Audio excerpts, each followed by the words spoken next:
The Lord be with you. A reading from the Holy Gospel according to Mark.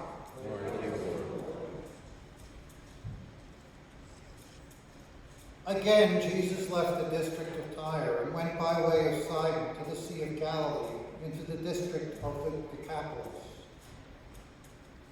The people brought to him a deaf man who had a speech impediment and begged him to lay his hand on him. He took him off by himself, away from the crowd. He put his finger into the man's ears and, spitting, touched his tongue, and looked up to heaven and groaned, and said to him, "Ephphatha," that is, "be opened." And immediately the man's ears were opened, his speech impediment was removed, and he spoke plainly. He ordered them not to tell anyone. But the more he ordered them not to, the more they proclaimed it. They were exceedingly astonished, and they said, "He has done all things well. He makes the deaf hear and the mute speak." The Gospel of the Lord. Praise to you, Lord Jesus Christ.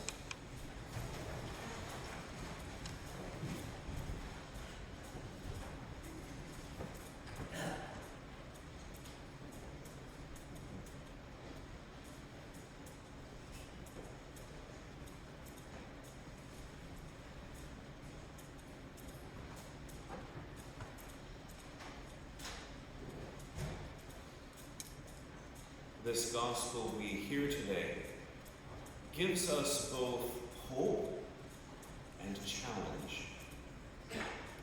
It gives us hope insofar as it illustrates a situation where Jesus demonstrates that he doesn't want us suffering needlessly, and that he himself has the power to reach out to us and raise us up above those things that are ailing us, that are bringing suffering into our lives.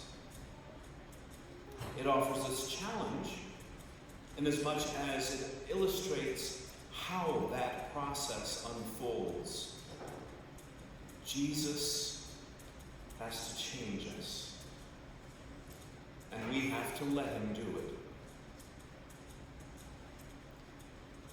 If we consider some of the allusions that are being made here in the gospel, it becomes a little bit clearer. Consider perhaps the story that John recounts of the man born blind that Jesus heals in the temple. That's another scene where we are told Jesus spits on the ground. And there John explains that where he has spat, he takes that dirt and he mixes it and sort of makes a mud out of it or a clay, and he smears it on the man's eyes, right? And we're meant to maybe have the image in our minds of how God in the beginning formed Adam, molding him from clay. So as Jesus is here with this man, putting his fingers in his ears, touching his mouth, think of a sculptor maybe modeling clay. Jesus is remaking this man. Now again, the context. The people bring this man to Jesus with a speech impediment. What does Jesus do? He puts his fingers in the man's ears. And we understand today that very often if someone is born with a hearing impediment, that causes a speech impediment. So it's very likely that this man has been in this state either from birth or at least from very early childhood. This is how this man has been, probably most, if not all, of his life. And let's consider then what that really means. What's really at stake here? Maybe you yourself have some sort of condition you were born with that you have learned over time sets you apart from the rest of the population. Maybe, for example, you're left-handed instead of right-handed. Maybe there are certain colors you can't see. Maybe you are, as the term is now, neurodivergent or neurodiverse. You fall somewhere on the autism spectrum, or you have ADHD. When was it that you learned you were different from most other people? How did you learn you were different from most other people? The experience of many in those situations is that this knowledge is gained in difficult ways, tragic ways, painful ways. Maybe other children first noticed there was something different about you and they mocked you for it. Or maybe you just noticed other kids could do things that you couldn't. Other people could understand things that you couldn't. And so your experience of life was somehow always feeling like here was the set of everybody, and here was you. It's a painful experience. It's a lonely experience. And maybe over time, you wondered what it would be like. What would it be like if I could see this color that other people keep talking about? Or what would it be like if everything from door handles to the controls in a car were set up for me to use my dominant hand? Or what would it be like if I could sit through a class or enter a social situation and I could understand what everybody else understood seemingly so easily, or I would grasp why people say what they say and why it's okay, or why they don't say what they don't say and why it's not okay. And maybe you've seen what other people had and longed for it yourself. If you've had that experience, if you can relate to that, you can relate to this character we encounter in the gospel. This man with a speech impediment who longs to be able to speak well. And his friends, knowing this, bring him before Jesus. And yes, Jesus has the power to fix that problem. Jesus has the power to change this man. And the man has to let him do it. What is it that we should understand in all of us now for the life of discipleship? Well, first of all, I would ask you to consider, what is it in your life right now that maybe is causing you suffering? And I don't care whether that's physical suffering, emotional suffering, or spiritual suffering. What is it in your life right now that you would like the Lord to just come to you and lay his hands on you and change? Think about it for a moment. But understand, when you pray the prayer, something like, Jesus, take this from me. Jesus, raise me up from this. Jesus, help me overcome this. You are also praying, Jesus, change me. And if you are not willing to let Jesus change you, then you are also unwilling to really let him take away the cause of your suffering. You are unwilling to let him heal you. You are unwilling to let him raise you up above whatever it is weighing you down. And that, my brother and sisters, as the saying goes, therein lies the rub. That is the perennial struggle in the life of discipleship. Why? we don't like change. We don't like to be changed.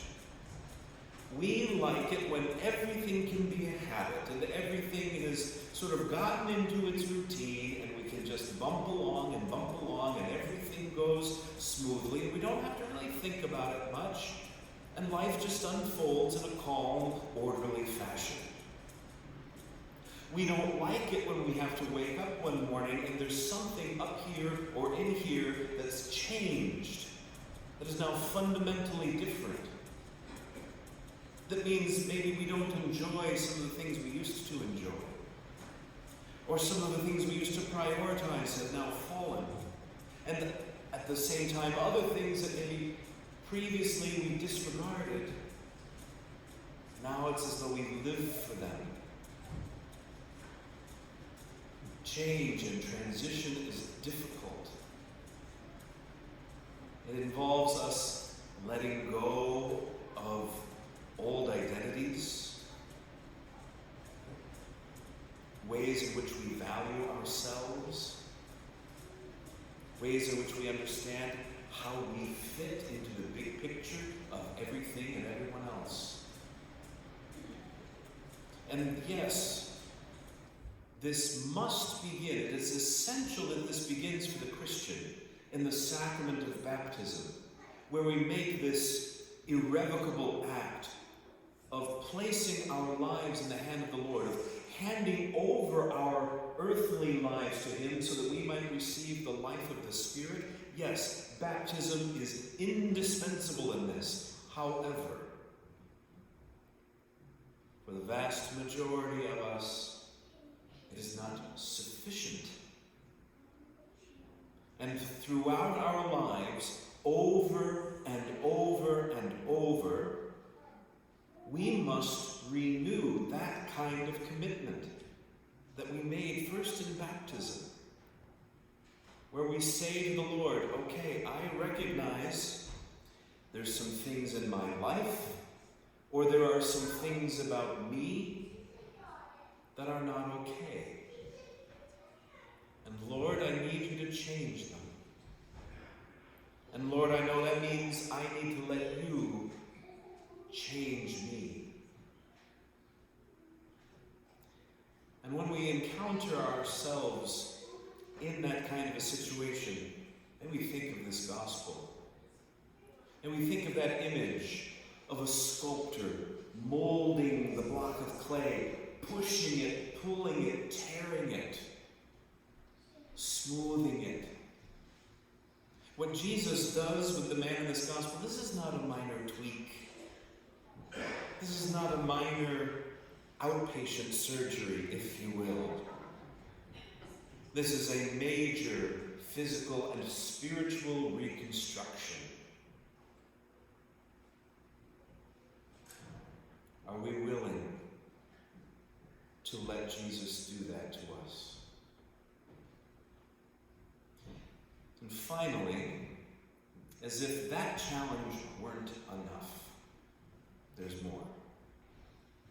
And this is something where every Christian needs to take a cold, hard look at himself or herself. Why is it, do you think, that there are still all of these people in the world who know Christians, who walk past churches, and yet who still do not know what Jesus could do for them in their lives? Why is that? Now, there is more than one answer to that question, perhaps, but if we want to really discover the primary reason, the main reason, then the first place we need to look is in the mirror. Again, consider that experience of somebody who's, I don't care, left-handed, colorblind, whatever, who over time begins to realize, after a series of encounters, that there is something different about them. When we have allowed the Lord to really transform us, when we have let Jesus really change our lives, there will be evidence of it. This will be a truth that is manifest to the world. And how can it be that there are Christians in almost every place, and yet still there are people who do not think there's anything worth their time in Christianity? If not, that far too many Christians have not let Jesus do this reconstructive work within them. If we would see our pews filled, if we would see our loved ones know the fullness of grace, if we would see the world transformed and finally enjoy an end to all of these things that trouble us, injustice, poverty, war, needless suffering, if we would see the end of all of that, then we would need to see the kingdom of God truly being built up and fully manifest among us. And that will never happen unless it takes root first in every human heart.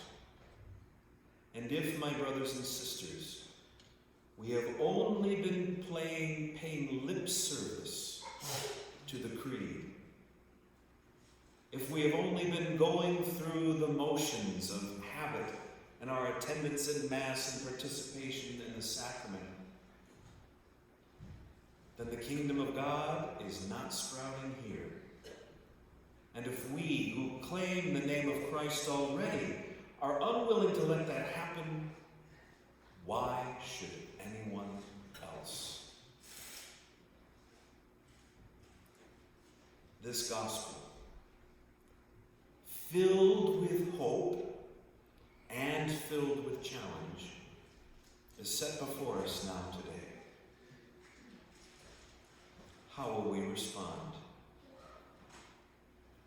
Peace be with all of you this day, and with all who love the Lord in simplicity.